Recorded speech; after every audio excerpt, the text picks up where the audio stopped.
We've been a part of a whole-of-government effort to get shots in the arms, and active duty and National Guard troops have administered more than 14 million total shots to the American people. We've also been moving out quickly to vaccinate the force and our broader DoD family. We've administered more than 3 million shots to DoD personnel, and that's more than 550,000 fully vaccinated service members and more than 644,000 fully vaccinated civilians, contractors, and beneficiaries at home and overseas. We're also working on the global challenge of controlling this pandemic once and for all. In that regard, I should say just a word about the crisis facing our friends in India. We're moving urgently to support India's frontline healthcare workers, and 3 U.S. Air Force C-5M Super Galaxies and a C-17 Globemaster III have already delivered many tons of critical supplies. For a sense of some of the wider strategic changes in the works, let me point you to the remarks that I made in Hawaii last week at the change of command for Indo-Pacific Command.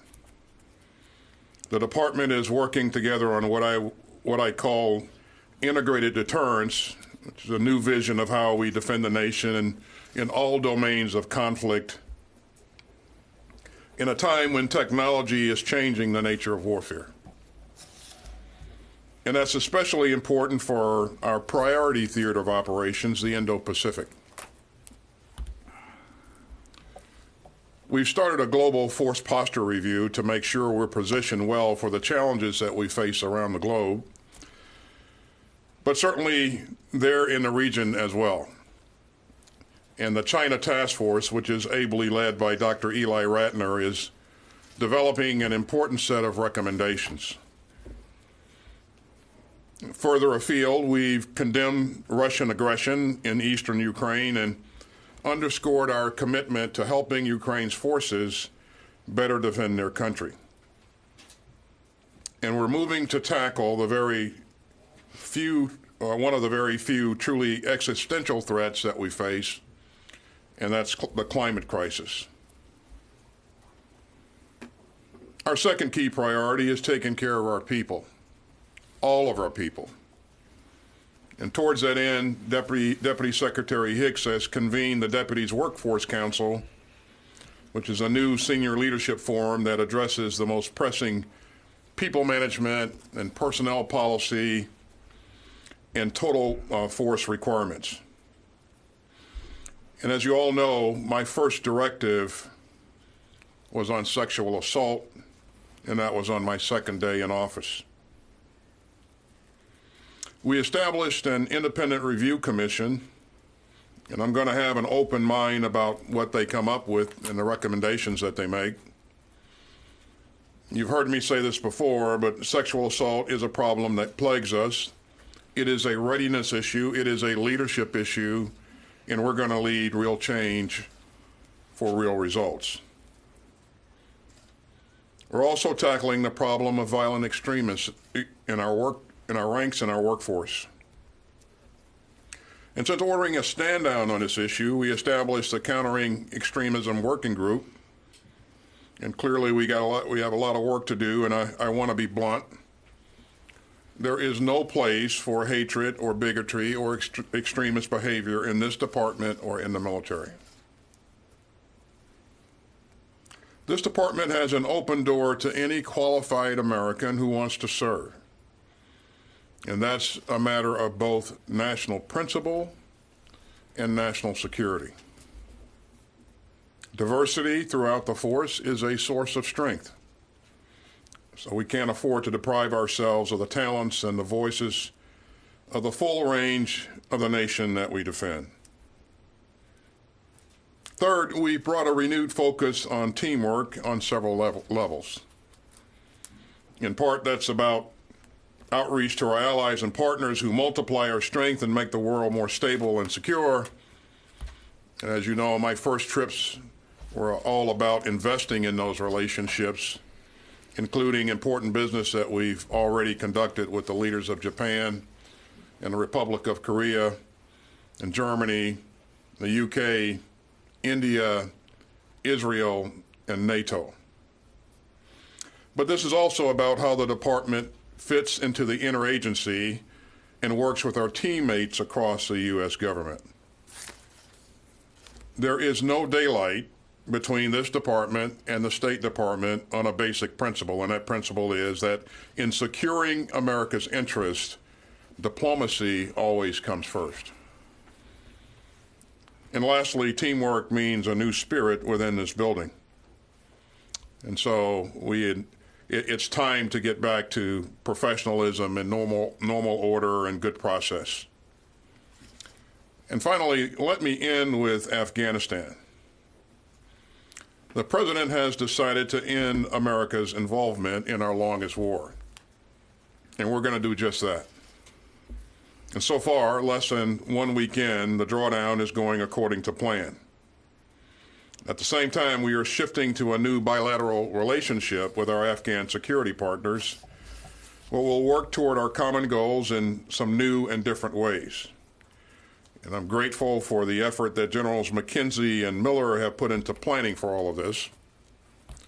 And of course, I am enormously proud of the men and women of the military who are now and who have for the past 20 years dedicated themselves to an important mission. That mission is now changing, but they are meeting the challenge with the same professionalism with which they have met every task assigned to them. And as I said in Brussels, standing side by side with our allies, we're going to do everything that we can to make this drawdown deliberate, orderly, and safe, and to protect our people and our partners. And so with that, I'm going to hand it over to the chairman to offer some specifics on the drawdown. General Milley. Thanks, Secretary. And I want to take first a moment to thank the men and women of the Joint Force, active duty, reserve, National Guard, for their incredible work day in and day out in defense of our nation. I'd like to highlight that in addition to Afghanistan, we're engaged in training exercises, contingency operations, and humanitarian efforts throughout the world.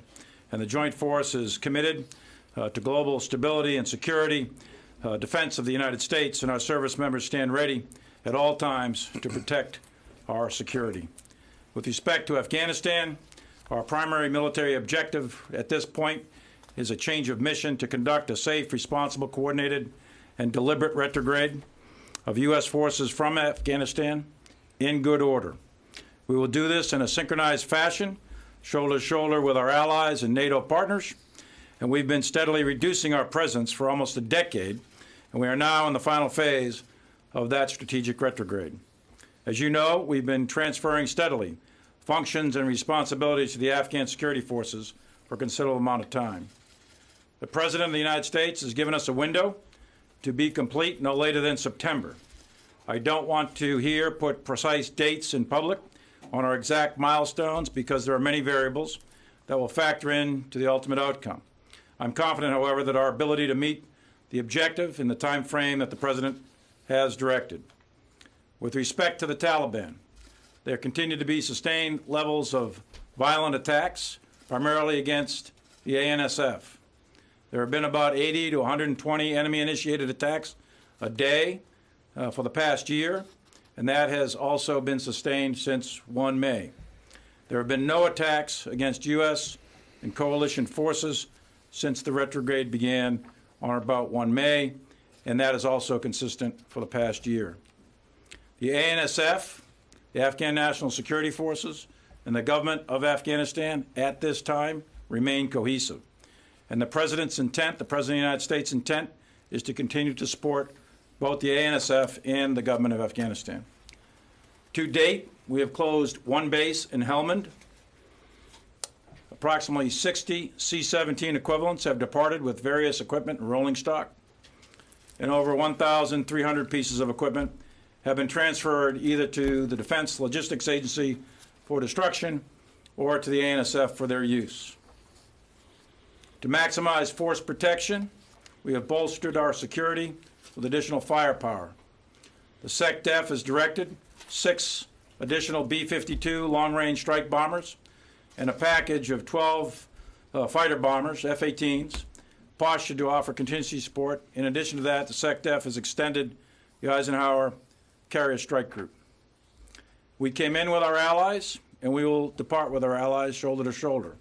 And together, we are all going to execute a fully coordinated, synchronized retrograde in good order. And thank you, and I'll be happy to answer your questions. Bob? Thank you. I have a question for each of you, if I may, on Afghanistan, Mr. Secretary. General Milley just referred to the high level of violence in Afghanistan, and in some respects, the violence has increased in recent days, even as you've begun the drawdown.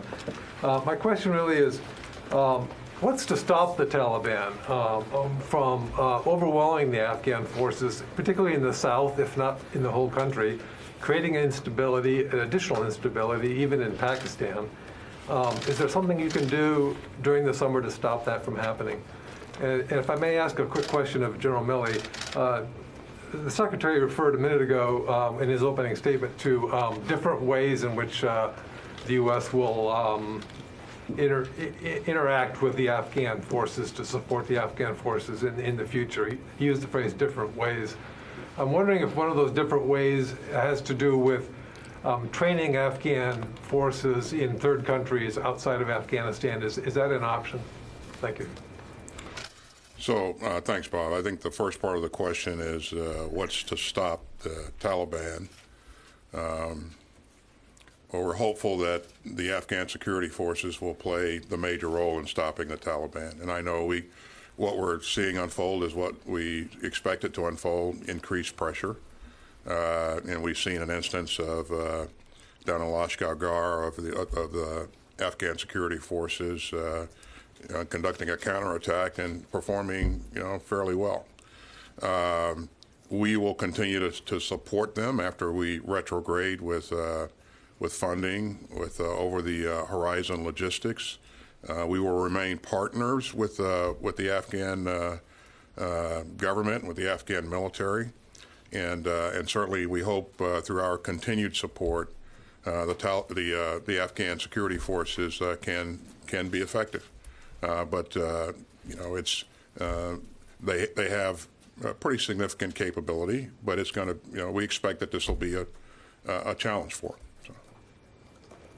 So, Bob, there's 300,000+ Afghan army, Afghan police. It's their country.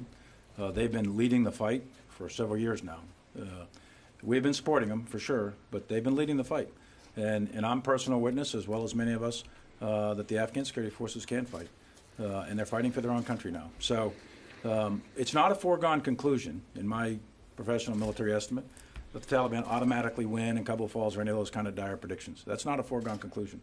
There's a significant military capability in the Afghan government, and we have to see how this plays out. With respect to our support in different ways, the Secretary just mentioned over the horizon. The intent is to keep an embassy open and to keep supporting the Afghan government and the Afghan security forces with financial aid, money. We'll also continue to take a look at training them in perhaps other locations. We don't know. We haven't figured that out 100% yet. But also things like maintenance support and perhaps CT support from over the horizon. There's a lot of ways to do that, and we're very capable of doing it, and we're working on those plans right now. So the training in other countries is an option you're pursuing? It's possible. There's a lot of different options out there, and we haven't settled on one of them yet. When we get some finalized plans put together, we'll brief those to the Secretary for approval. Helene? Thank you. This is for both of you. I'd like to address the issue of air support in Afghanistan. Afghan commanders, as we both know, are pleading for more air support now in key regions that are under attack. At what point do we turn off the spigot? Do we wean them off, or do we make them, or are we going to make them go cold turkey once all of our troops are out? And I have a follow-up for General Milley. Thanks, Helene. Again, our focus currently is on the task that the President has assigned us, and that is to retrograde safely and orderly our troops and those of our allies and and protect them while doing so. I think General Miller has adequate resources and capabilities to protect themselves, and he has the authorities to protect himself and our troops, and he has the authorities to protect our allies as well, the Afghans. So in terms of when he does what, there's a reason that he's a 4-star commander, and certainly he'll make the call on the ground of what he needs to do and when he needs to do it. My focus is just to make sure he has the resources. Once we've left, again, our focus is on providing maintaining a CT capability over the horizon and supporting the Afghans with monetary support and over the horizon logistics where possible. And Helene, you probably already know this, the Afghan Air Force does 80 to 90% of all airstrikes in support of the Afghan ground forces. We're actually doing very few airstrikes. We do some, but very few relative to the Afghan Air Force. The key will be the Afghan Air Force and their ability to continue providing close air support for the Afghan Army. And you had a follow-on, you said? Yes, that is exactly my follow-up. Is how are we planning then on turning the contracts, our contractors over to the Afghan military, to the Afghan Air Force and the Afghan government, then to provide the maintenance on the planes and stuff for the Afghan Air Force? How are we going to do that? Well, that's one of the key questions, and I will tell you that the final crossing of T's and dotting of I's of that plan is not yet settled, but maintaining logistic support to the Afghan Air Force is a key task that we have to sort out, doing it over the horizon but also in country. It could be done by contractors. A lot of that's going to be dependent on the conditions, the security conditions on the ground. But the intent is to keep the Afghan Air Force in the air and to provide them with continued maintenance support. David? This is for both of you. What is the latest estimate of when and where this Chinese rocket will come down? Do you consider it a potential threat to the U.S., and do you have a plan for shooting it down if necessary? Thanks, David.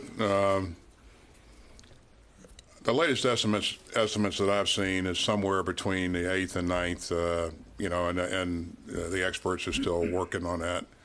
At this point, we don't have a plan to shoot the rocket down. We're hopeful that it will land in a place where it won't harm anyone, hopefully in the ocean or someplace like that. I think this speaks to the fact that for those of us who operate in the space domain, that there is a requirement, there should be a requirement to operate in a safe and thoughtful mode, and make sure that we take those kinds of things into consideration as we plan and conduct operations. Do you even have the capability to shoot it down? David, we have, as you know, we have the capability to do a lot of things, but we don't have a plan to shoot it down as we speak. Let's see, Jen? Secretary Austin, you said that COVID-19 is your priority. It's your greatest threat right now. Given the amount of vaccine hesitancy in the military and among military families, why won't you order troops and their families to get vaccinated? Isn't this a readiness issue? And General Milley, there was recently a DIA report suggesting that al-Qaeda's top leaders are in Iran. Who is in Iran, and where is Zawahiri? That was quite a swing of subject matter there, Jan. Thanks. Regarding the COVID vaccine, as you know, Jen, it's still under emergency use authorization. We've been constantly reviewing our performance and our options. We look at the data every day. We still believe that the right focus is to provide the best information available, and this will help our troops to make informed decisions. It's certainly, the approach I took when I elected to take the vaccine very early on when it was available. I think armed with the right information, accurate information, troops will make good choices. And so our plan currently is to continue on the path that we're on. We're using about 80% of the vaccines that we've been provided, and vaccines are going into arms at a good rate. So I think the wise thing to do is to continue to evaluate and follow the course that we're on right now. And Jen, I'm not going to obviously comment on intelligence reports on who is in Iran, not in Iran, et cetera. And with respect to Zawahiri, if I knew where he was, he would be the first one to know that. Megan? I would probably be the first one to know if he knows, but then certainly you after that. He would be the Jen. first. Then this. Sorry, my bad. Yeah, of course. Yeah. There's a president that. Absolutely. The president would be the first of everybody to know. Correction. So. Correct the record. Megan? Secretary Austin, your independent review commission has recommended taking sexual assault out of the military chain of command. General Milley has weighed in and said that he agrees with that idea, and the Senate has said they think they have enough votes to get that passed legally. So have you formed an opinion on the matter? And if you haven't, what is holding you back from forming an opinion, given all of that advice that you've gotten so far? Well, first, I think you know that the commission is still doing its work. There are several lines of effort that it's focused on. The accountability line of effort was the very first. And so they provided me an initial readout of their work on that line of effort. And of course, I'm taking that into consideration. But what I want to do is provide the service chiefs and secretaries an opportunity to also review it. Then I want to engage in a dialogue with them and make sure that I have their input, their thoughts. I've always found in the short period of time that I've been associated with the military that that's the best path to follow, to make sure that you have a good dialogue with the stakeholders, because at the end of the day, whatever is decided, we're all going to have to execute it. So. Quick follow-up. Has that never come up, that issue never come up in any of the meetings that you've had with the service secretaries or the chiefs in the time that you've been in your position? I've given them specific guidance in terms of, my desire to have them review the recommendation, and then I want their feedback on that, and then we're gonna discuss it.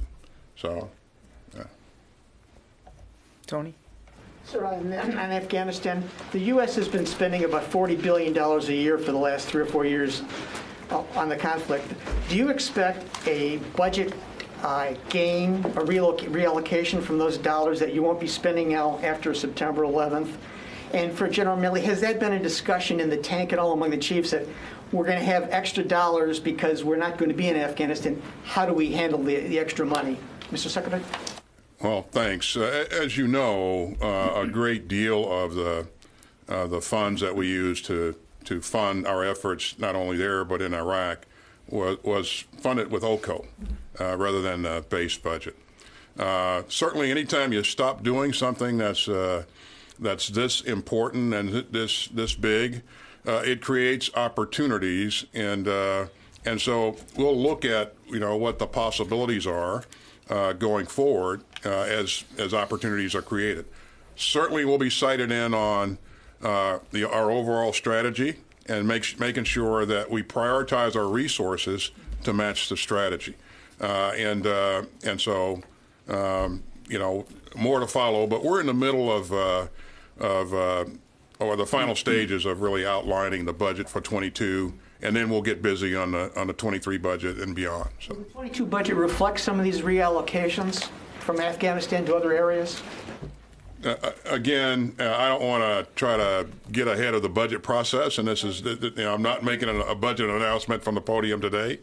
But again, the basic logic is, and I think you would agree with this, that anytime you stop doing something that's that large, then it creates opportunities for other areas, and we'll have to define what those opportunities are and prioritize the opportunities. Sir, has that become a discussion in the tank? No, we're not really focused on the budget part of that. For the Joint Chiefs, we're focused on the execution and fulfilling the president's intent right now. Thank you. Let me go to somebody on the phone here. I haven't done that. Misty Ryan. Hi, thanks for doing this. I have a question, a follow-up question regarding Afghanistan, and then a question for you, General Milley. So my follow-up on Afghanistan is building on the earlier questions about air support. If I understood correctly, that the U.S. post-withdrawal will be providing funding and over-the-horizon logistical support, but not routine air support to the ANSF. Does that mean that if there was a scenario where cities are being advanced upon by Taliban forces, that the United States will not provide over-the-horizon air support in some way to the Afghan forces? And then my question for you, General Milley, is regarding the interpreters who have worked with the United States in Afghanistan. And there's been a discussion about the special immigrant visas and the backlog of applicants who are waiting as the United States prepares to withdraw. I know that this is a state-led question, but given your own service in Afghanistan and that of the men and women that you command in uniform, what is your perspective on the fate of the Afghans who are hoping to get visas to come to the United States through that program? Thanks. Hi, Missy. I think you heard me say earlier that again, our focus is on making sure that we can retrograde our resources, our troops, our allies in a safe and orderly and responsible fashion. Beyond that, we'll look to establish some over-the-horizon CT capability and some over-the-horizon logistical support capabilities. We'll continue to support the Afghan government and the Afghan military with financial support with the help of Congress.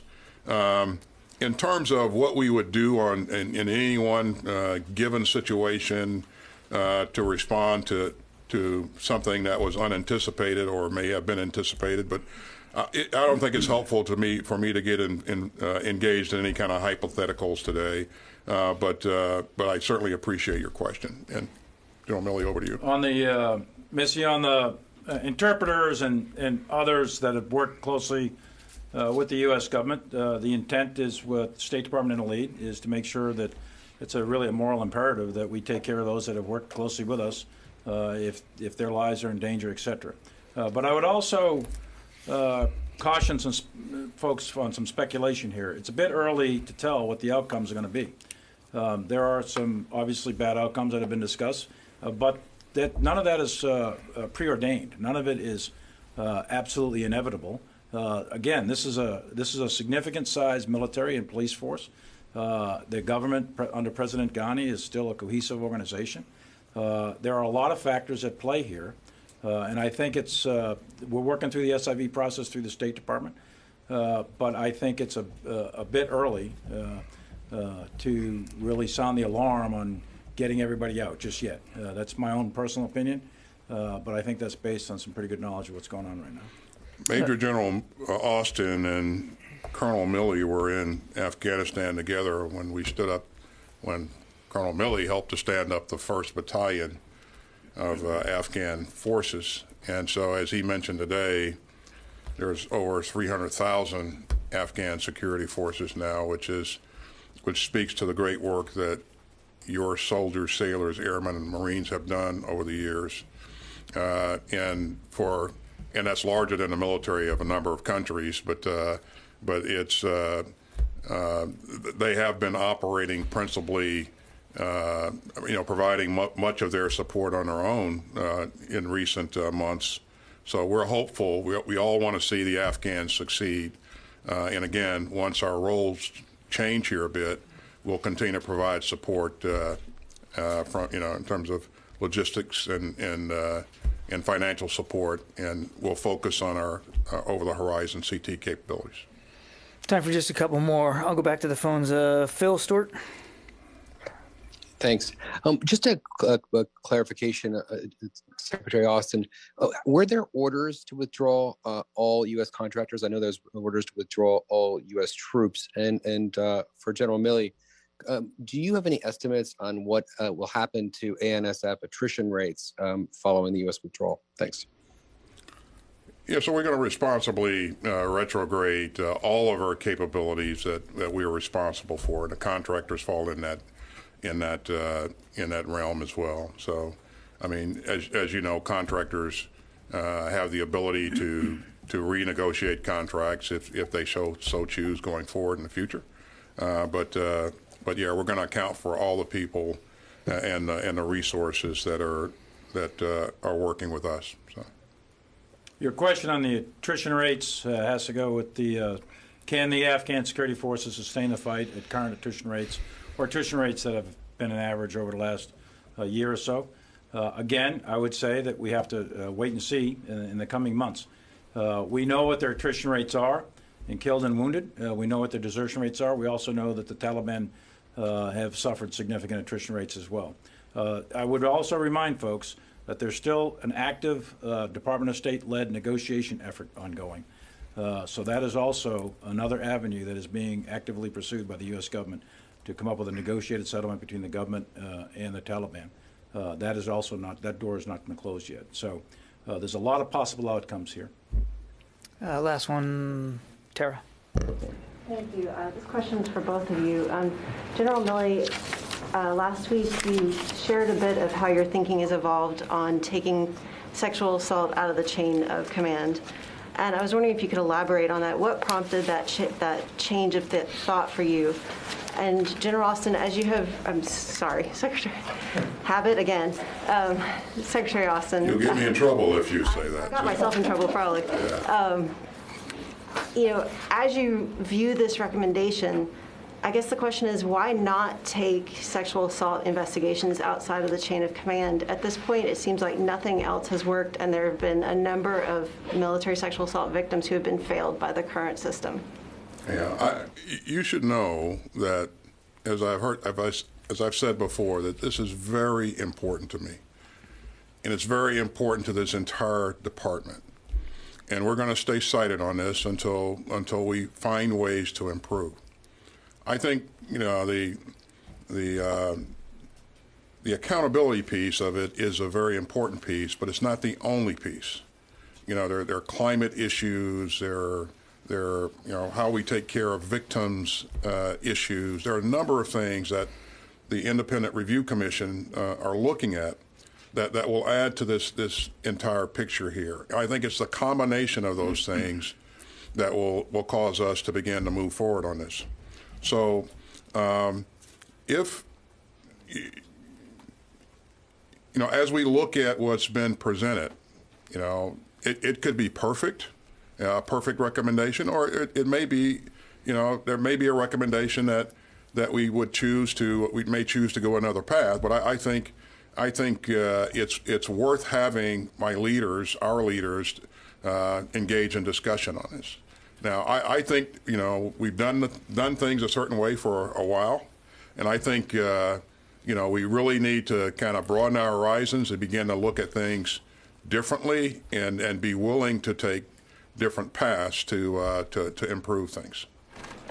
So does that mean that your thinking also might have evolved on this, and that you're open to taking it out of the chain of command?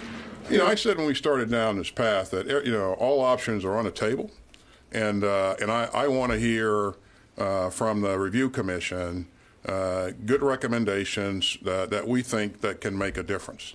And again, I think we have to let the Review Commission do its work, and then I would like to do our work in terms of engaging our leaders and making sure that we have outlined a good, effective path for the department going forward.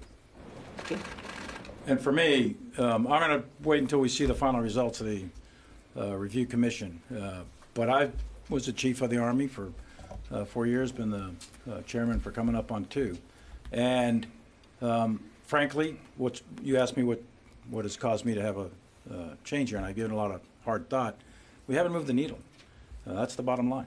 We haven't resolved this issue. According to some pretty solid data, we estimate, based on some surveys, that there were probably 20,000 men and women who were sexually assaulted in the United States military last year. That's 1% of the force. If we had 20,000 killed or wounded in Afghanistan or Iraq, those are casualties. That's huge. That's significant. And that number hasn't significantly been reduced over time. And we keep saying, people like me, keep going behind a microphone in front of committees saying, we need to do this, we need to do that, we need to do this, we need to do that, and it hasn't changed. So we need to take a hard look, and I welcome the Independent Review Commission and their views, and I want to take a hard look at them. They're going to be evidence-based, and we're going to move in directions that are going to fundamentally change this to try to solve it. Every one of us wants it solved, but 20,000 is a huge number, and it's just not. We can't tolerate that. We can't tolerate that level of divisiveness in our force. These are assaults. These are blue-on-blue assaults. It cannot stand. It has to be resolved. So yes, my mind is very open to it. And the other thing that changed or that influenced me significantly is the data that I saw over the last, I don't know, several months about the confidence in the chain of command by junior soldiers, men and women alike, in their ability to deal successfully with sexual assault.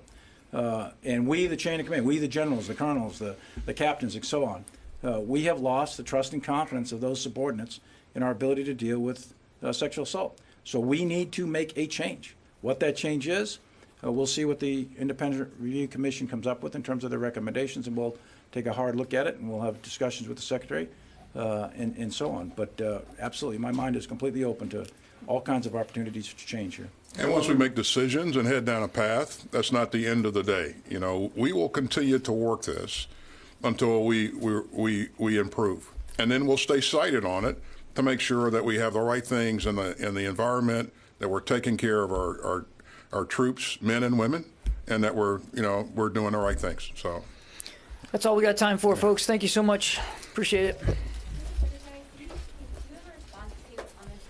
Former Navy SEAL Eddie Gallagher basically admitting to murder? I'm sure I know that the Navy is looking into that issue, and so I don't have a comment for you this afternoon. Thank you. He Thank you. admitted to the murder of an ISIS detainee.